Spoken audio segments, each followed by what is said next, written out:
Ariko mwana uzi n'ibindi shingiye ibirometero bitatu tumaze kugenda nshaka kuri ku mubwiherero sha njye ntabwo nakomeza kugira ngende nari banse gutunganya ngiye icyo mfite mu kibuno Yemba nabikubwiye uriya mukecuru gupfirikira ibiryo mu ishashi ukaza ugize inzira yose imyuga kuba wabiteye wageze gushaka inahari abantu hazi shaho garafure rye kagukabye ngahagera ushake abantu baguha ubwiherero inaha tugende ariko garafure nawe aho ngaho urikiraho ntabwo ari sawa ubu tujumba amasafuriya abiri yarayendiye nako mbyutse ni yanda yawe yanjye se urayafite ubwo se utagera kunsurira ubwo ntabwo uri kunsurira sura ngiye byari byazaho rero kinakuzana nawe inaha mu mujyi icyo kirungi mbyangira utangiye kunsura ba basabuka tugiye nunsurira ariko iyo ntabwo ari sawa ubwo se tugende gushakira ahantu turatware tugende gira vuba kandi ibi bijumba wani rwose ujya wihanga byaro ndakubonye ndagufasha tubonye tware nakwita w'ikiwakabyara wagaheka nitwa Gisabo umucaca Forever Fred bigamushimwe gufite garakurera babaza barasa sabwe miraza irimo sigifanera cyazuka ndetse zapfuye iki kitazunguzwa na sense ya fikaro na komisiyo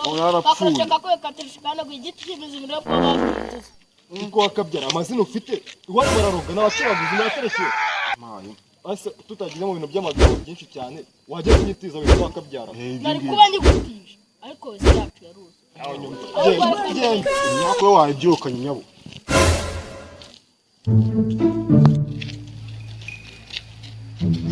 ako rwose wajya mwana wuvukanye pe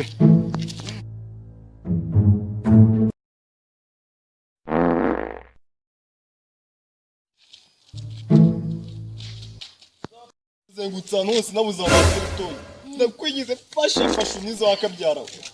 rero rwose mbagutije ariko kugera mu rugo ni kure rwose ubwo se hakatwara igihe kingana gute ubwo rero ukuntu uragenda ukate metero 5 wongera ukate metero 20 rwose mu rugo dufashe rwose oya rwose nizo ngiza nimba rwose umva utagera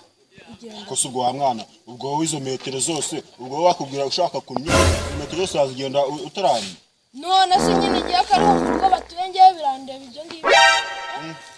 hariya ngo ni metero ni metero 5 ugakata ukongera metero 20 ukabugeza mu rugo fasha ubwo dutayije metero 20 25